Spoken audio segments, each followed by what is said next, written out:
Hello friends, कैसे हैं आप सब? बढ़िया। चलिए, अभी आप देख रहे हैं बीएससी फर्स्ट सेमेस्टर का फिजिक्स का क्वेश्चन पेपर और प्रश्न पत्र का नाम है मैकेनिक्स। ठीक है, फर्स्ट सेमेस्टर में आपने मैकेनिक्स पढ़ा है, तो मैकेनिक्स का अभी हम क्वेश्चन पेपर देख रहे हैं। ये क्वेश्चन पेपर इसी सत्र 2024-25 का है, फर्स्ट सेमेस्टर का, जो अभी अभी कुछ ही दिन पहले हुआ है।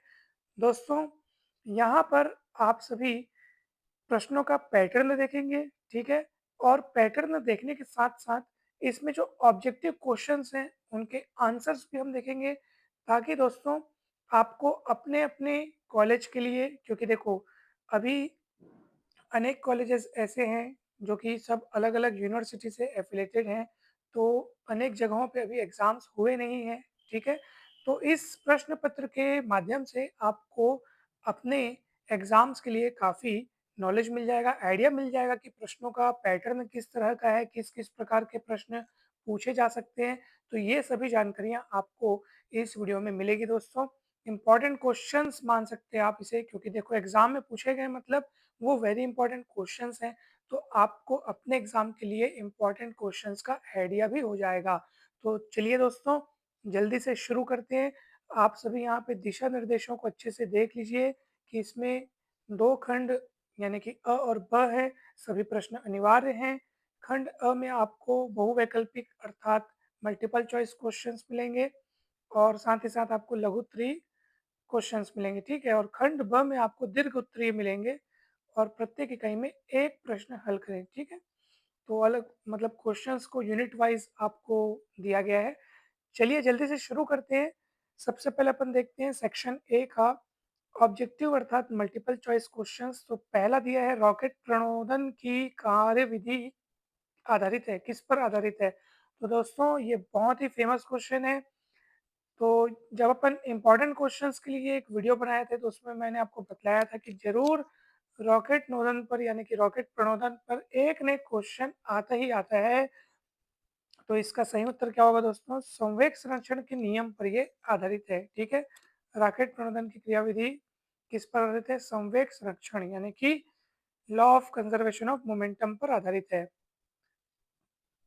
चलिए, अब हम देखते हैं आगे और प्रश्न क्रमांक दूसरा देखिए। प्रश्न क्रमांक दूसरे में ये लिखा है दोस्तों कि यदि दो सदिश वेक्टर ए व वेक्टर बी परस्पर लंबवत हों, तो vector A dot vector B का मान क्या होगा? अर्थात दोनों के स्केलर प्रोडक्ट का मान क्या होगा? स्केलर प्रोडक्ट को ही अपन डॉट प्रोडक्ट भी कहते हैं। देखो ए वेक्टर और बी वेक्टर के बीच में बिंदु गुणन हुआ है, तो दोस्तों आपको पता होगा कि बिंदु गुणन का सूत्र क्या होता है। ठीक है, A vector dot B vector is equals to mod of A vector mod of B vector into cos theta. ठीक है, जहाँ थीटा क्या है? वेक्टर ए और वेक्टर बी के बीच का एंगल है। अब प्रश्न में बोला है दोनों लंबवत हैं, लंबवत अर्थात म्यूचुअली परपेंडिकुलर हैं, तो ऐसी स्थिति में दोनों के बीच एंगल कितना बनेगा? 90 अंश। तो 90 डिग्री एंगल बनने की स्थिति में कॉस 90 डिग्री कितना होता है? 0 होता है, अर्थात पूरा का पूरा 0 हो जाएगा। तो ए वेक्टर डॉट बी वेक्टर की वैल्यू कितनी आएगी दोस्तों? 0 आएगी। ठीक है, तो 0 कहाँ दिया है? ऑप्शन डी में दिया है, तो ऑप्शन डी यहाँ पे करेक्ट होगा दोस्तों। ठीक है, चलिए जल्दी से चलते हैं क्वेश्चन नंबर 3 में। तो यहाँ पर दिया है संरक्षी बल एफ वेक्टर के लिए सही संबंध है। The correct relation for conservative force F is. ठीक है, तो आप सभी को पता होगा कि संरक्षी बल का जो कर्ल होता है, ठीक है, वो 0 होता है। और कर्ल किस तरह से डिफाइन होता है तो आपको पता होगा, डेल क्रॉस एफ। ठीक है, ये डेल क्रॉस एफ, ये इसी को अपन कर्ल बोलते हैं। तो ये डेल क्रॉस एफ मतलब एफ का कर्ल, तो ये एफ का कर्ल होगा और ये कितना होता है? 0 होता है। किसके लिए? संरक्षी बल के लिए, अर्थात कंजर्वेटिव फोर्स के लिए। तो ऑप्शन बी यहाँ पर करेक्ट होगा दोस्तों। ठीक है, चलिए चलते हैं आगे। पॉइजन अनुपात का सैद्धांतिक मान कितना होता है? ठीक है, the theoretical value of Poisson ratio is. तो दोस्तों यहाँ पर बहुत ही बेसिक सा क्वेश्चन है, आप बहुत आसानी से इसका उत्तर दे सकते हैं। आपने अगर इसको पढ़ा होगा तो आपको इसका उत्तर जरूर पता होगा। तो ये इसका ऑप्शन ए करेक्ट होगा दोस्तों, अर्थात बिटवीन -1 टू 0.5, -1 से 0.5 के बीच होता है पॉइजन अनुपात का मान, ठीक है। चलिए आगे बढ़ते हैं प्रश्न क्रमांक 5 में। आदर्श तरल के लिए शांता गुणांक का मान कितना होता है? तो इतना सरल है जी, ये कितना होता है दोस्तों? 0। आदर्श तरल के लिए शांता गुणांक का मान कितना होता है दोस्तों? 0, ठीक है।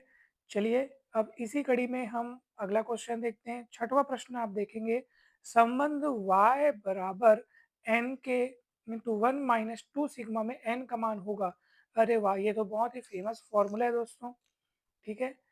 तो आपने विभिन्न गुणांकों के बीच रिलेशन जब पढ़ा होगा तो इसमें से एक ये भी था, और आप सभी को पता होगा ये रिलेशन जो है वो किस तरह से है, y is equals to 3k, ठीक है, 3k इंटू 1 - 2 सिग्मा, यानी कि जहाँ पर आपको n दिख रहा है ना वहाँ पे कितना होता है? 3 होता है। तो इस हिसाब से n की वैल्यू कितनी हो जाएगी? 3। तो ऑप्शन बी जो है वो आपका करेक्ट होगा, ठीक है। ऑप्शन बी यहाँ पे करेक्ट होगा, 3 होगा इसका मान, ठीक है। चलिए दोस्तों आगे चलते हैं। प्रश्न क्रमांक 7वां देखिए, भू-स्थायी उपग्रह का आवर्तकाल होता है, अर्थात time period of Jio stationery satellite. और तो आपको पता होगा कि इसका आवर्तकाल हमारी पृथ्वी के आवर्तकाल जितना होता है, ठीक है। पृथ्वी का आवर्तकाल कितना होता है दोस्तों? 24 घंटे, तो इसलिए इसका भी 24 घंटे होगा। तो इसमें ऑप्शन आपका डी करेक्ट होगा, ठीक है दोस्तों। चलिए आगे बढ़ते हैं। सरल आवर्त गति में, ठीक है, प्रश्न 8वां पढ़ रहा हूँ। सरल आवर्त गति में एक कण का समीकरण x is equals to 3 sine omega T plus 5 हो तो कण का आयाम होगा। कितना सरल प्रश्न है बताओ। आपने पढ़ा होगा सरल आवर्त गति का विस्थापन समीकरण, आपने पढ़ा होगा दोस्तों, x is equals to a sine omega T plus 5, और यहाँ a क्या होता है? आयाम अर्थात एम्पलीट्यूड।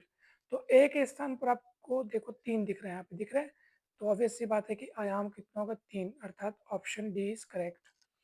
तो बस मतलब कुछ नहीं है, आपको अगर आपने डेरिवेशंस अच्छे से पढ़े भी होंगे ना, तो फिर डेरिवेशंस जब अपन डिराइव करते हैं, फॉर्मूला तैयार होता है, तो बस फॉर्मूला तो यहाँ पे रखा हुआ है देखो। अब वो अगर फॉर्मूला आपको याद होगा तो आप अच्छे से कंपेयर कर पाएंगे और चेक कर पाएंगे कि अरे हाँ, हमको ए के स्थान पर यहाँ पे 3 दिखाई दे रहा है, और ए क्या होता है? आयाम अर्थात एम्पलीट्यूड। तो बस ए की वैल्यू 3, ठीक है। चलिए 9वां प्रश्न देखते हैं दोस्तों, एक घड़ी c/3 वेग से गतिमान है, तो 1 घंटे में घड़ी कितने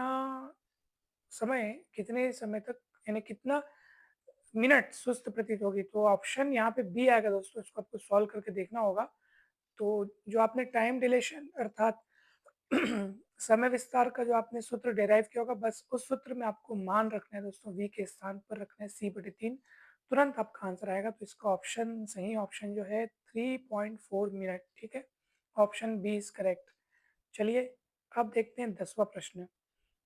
10वां प्रश्न है, अपेक्षिकता के आधार पर संवेग तथा गति ऊर्जा में संवेग तथा ऊर्जा में संबंध है, ठीक है। अपेक्षिकता के आधार पर संवेग तथा ऊर्जा में संबंध है।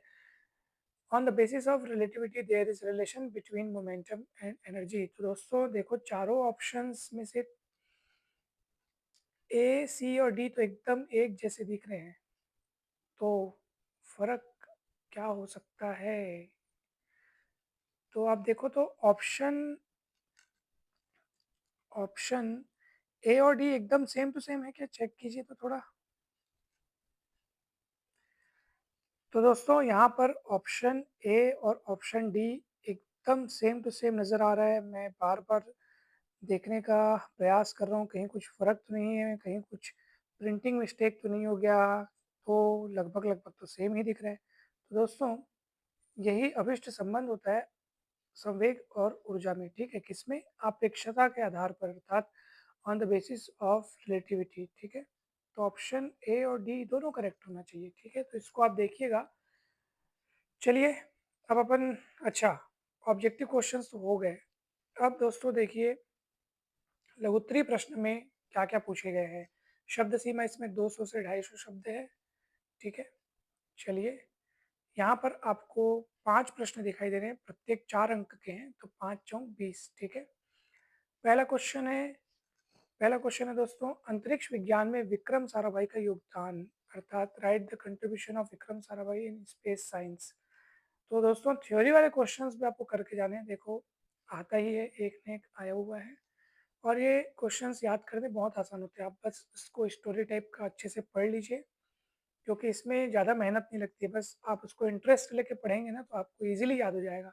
वैसे ही पढ़िए जैसा आप न्यूज़पेपर पढ़ते हैं ना, कोई जानकारी या कोई खबर जानने के लिए सोशल मीडिया का जैसे सहारा लेते हैं, कोई न्यूज़ अपन कितना इंटरेस्ट लेके देखते हैं, तो वैसे ही आप इन सभी टॉपिक्स को अगर इंटरेस्ट लेके पढ़ेंगे ना, सच में उनके बारे में जानना चाहेंगे ना, तो आपको निश्चित रूप से ये बहुत कम समय में ये सारे टॉपिक्स याद हो जाएंगे दोस्तों। दूसरा प्रश्न है, एम द्रव्यमान तथा आर त्रिज्या के ठोस गोले का उसके व्यास के परितः जड़त्व गुण ज्ञात कीजिए। Find the moment of inertia of a solid sphere of mass m and radius are about its diameter। ठीक है, केंद्रीय बल क्या है? तीसरा प्रश्न, केंद्रीय बल क्या है? सीधे कीजिए कि केंद्रीय बल के अंतर्गत गतिमान कण का कोणीय संवेग अचर रहता है। What is central force?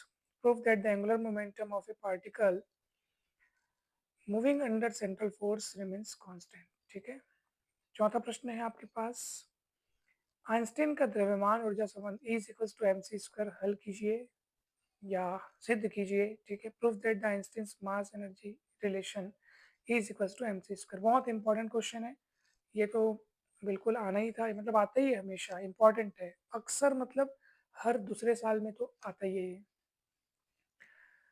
दोस्तों चलिए पांचवा प्रश्न देखिए, निम्नलिखित पर टिप्पणियां, ग्रेडियंट का भौतिक महत्व और प्रतिबल। टिप्पणी भी आता है दोस्तों, इसलिए टिप्पणी भी आप तैयार करके जरूर जाइएगा ना।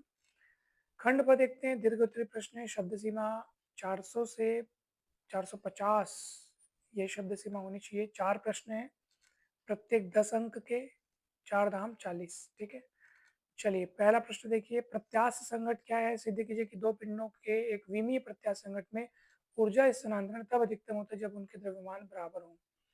बहुत ही जबरदस्त क्वेश्चन है दोस्तों। What is elastic collision? Proof that in a one-dimensional collision of two bodies, the energy transfer is maximum when their masses are equal। ठीक है, इसका अथवा दिया है दोस्तों, द्रव्यमान केंद्र क्या है? सिद्ध कीजिए कि दो कणों का द्रव्यमान केंद्र उनको मिलाने वाली रेखा पर उपस्थित होता है तथा द्रव्यमान केंद्र से कणों की दूरियों का अनुपात उनके द्रव्यमानों के व्युत्क्रमानुपाती होता है। दोस्तों जब इंपॉर्टेंट क्वेश्चंस का वीडियो बनाया गया था तो याद कीजिए, मैंने इस क्वेश्चन पर बहुत ज़्यादा जोर देकर आपको कहा था कि ये बहुत इंपॉर्टेंट है, ये पूछा ही जाता है, और आया है दोस्तों। मुझे बहुत खुशी हो रही है कि भाई हमने जो जो सोचा था, जो जो क्वेश्चंस इंपॉर्टेंट्स के रूप में बताए थे, उसमें से बहुत सारे आए हुए हैं।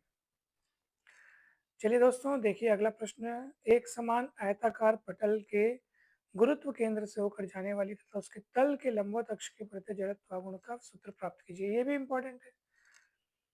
ठीक है, derive an expression for the moment of inertia of a uniform rectangular lamina about an axis passing through its center of gravity and perpendicular to its plane। Shanta गुणांक की परिभाषा, इसके अथवा में शांता गुणांक की परिभाषा और धारा रेखीय प्रवाह के लिए पॉइजले का व्यंजक। जबरदस्त question. Define coefficient of viscosity, derive Poiseuille's expression for the streamline flow of liquid। ठीक है दोस्तों, चलिए अब अपन देखते हैं यूनिट 3, टिप्पणी लिखना है। केपलर के नियम और यौगिक लोलक सॉरी, ठीक है, केपलर के नियम के साथ साथ आपको यौगिक लोलक अर्थात केपलर्स लॉ और कंपाउंड पेंडुलम, इन पर अपने को टिप्पणी लिखना है दोस्तों। तो इम्पोर्टेंट है बिल्कुल, तीनों नियम केपलर के आप लोग लिखिएगा, मतलब अगर परीक्षा में आता है आपके तो बिल्कुल लिखना है आपको। ठीक है,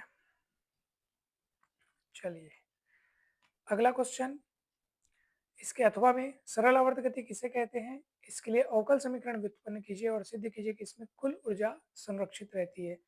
सिंपल हार्मोनिक मोशन के लिए, सिंपल हार्मोनिक मोशन मतलब क्या होता है ये पहले आपको डिफाइन करना है, फिर इसके लिए डिफरेंशियल इक्वेशन डिराइव करना है, इसके लिए डिफरेंशियल इक्वेशन डिराइव करना है या ऑब्टेन करना है, और उसके बाद प्रूफ करना है कि इसमें टोटल एनर्जी क्या रहती है, कंजर्व रहती है।